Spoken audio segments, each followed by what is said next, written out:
Hello AOS fans, Robin here, and I'm back again with yet another deck. And today it's Magore's Fiends, once again using our Faction Fraction build, which if those of you who aren't familiar with this, we choose a third of our ploys and half of our power cards belong to the faction that we're playing, so in this case Magore's Fiends. So let's have a look what we've got, starting with my Magore's Fiends cards. I've gone for Bane of Champions, which is the objective if you can use Riptooth to take out the leader. Bloody Annihilation, kind of poor man's annihilation. Khorne sees us. Score this immediately if Warband takes 2 or more enemy fighters out of a phase, and No Escape. Score this immediately if 3 of your fighters have made a charge action. Now I will be hoping to go all out offensive with this deck, not surprisingly really for the Fiends. Haven't played an offensive deck for a while. It's not dissimilar to the playstyle from the Orruks, I guess. But we'll have to see how we go. I did nearly put Bloody Annihilation and Annihilation in. In the end I decided to be a bit more cautious. I've just included Bloody Annihilation. So following on to my non-faction specific cards, I've got Advancing Strike, because I will be in Pete's territory trying to kill things. Conquest, so I will be in Pete's territory trying to kill things. Escalation, because I'll be hoping to power people up. Massive Assault, this is an interesting card for the Fiends. I need to get them inspired, but then hopefully I can do 7 damage in a turn. Master of War, always useful. Masterstroke, there's still a little bit of query around this card and when you can score it and when you can't, but I reckon I can probably take somebody out with a reaction card.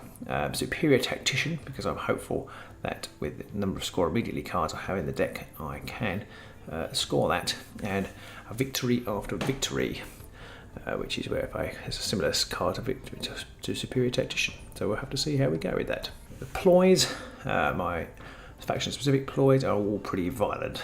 Blood Frenzy, making the next extra attack dice with successes of hammers and swords, very useful. Demonic Resilience, that's a defensive card, only suffer 1 damage in the next turn. Fountain of Gore, play after I've taken a fighter out of action, all my friendly fighters get +1 defense, so that could be pretty useful. Furious Inspiration, because it's always nice to get some inspiration out if you can, without having to use your own mechanic. Not relying on an inspired Magore first turn could be useful. Glory to Khorne, roll 1 extra dice for the first attack action made by a friendly fighter in the next activation. That's pretty useful if you're trying to chop things up. Then my other ploys, I've gone for Great Concussion, could be for pushing people together maybe, and certainly for stopping Pete getting the objectives. He can influence Sepulchral Guard in that game, and I have a feeling that he will be going for objectives. Hidden Paths, again, a bit of extra mobility really for Magore. Get Pete on 2 fronts, could be useful. My turn, there's going to be attack actions and ploys flying around that do damage, so that's a good one to have for, I think, for Magore's deck. Ready for action, extra attack, always useful, and Twist the Knife. Play this during a friendly fighter's attack that has a range of 1 and will succeed. That can be scored with Masterstroke, which is or can trigger Masterstroke for definite, no matter how we play it. So that's why that's in there. And Magore's have got a good chance of hitting it, but they don't necessarily do a lot of damage. So Twist the Knife could be useful because it goes this slow to lower Sepulchral Guard. So the champion and whatnot with their 3 wounds, Twist the Knife will take them out 1 shot with uninspired Magore's. So that's why that's in there. And then the upgrades. The specific upgrades, I've got Brutal Charge, which is extra attack dice when charging. Fits nice with one of my objectives. No Respite, during attack action or a ploy that takes this fighter action, I can make an attack action with them. Again, could be useful.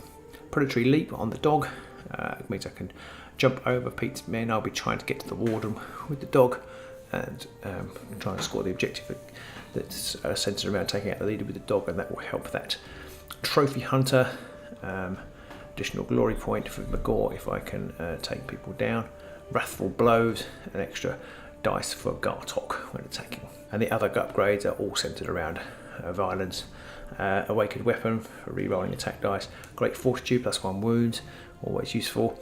Great Strength and Incredible Strength, again useful for doing additional damage. And Light Armor, always a risk, but I think on balance worth it, especially when maybe the dog. I think he rolls 3 swords, so 4 swords would be pretty tasty. So that's the deck. It's not that pretty. It's hopefully an effective deck for bludgeoning, slicing, crushing, and generally maiming. So that's the plan, and let's see how it goes. So I hope you enjoy the battle when it comes, and until then, goodbye. Bye!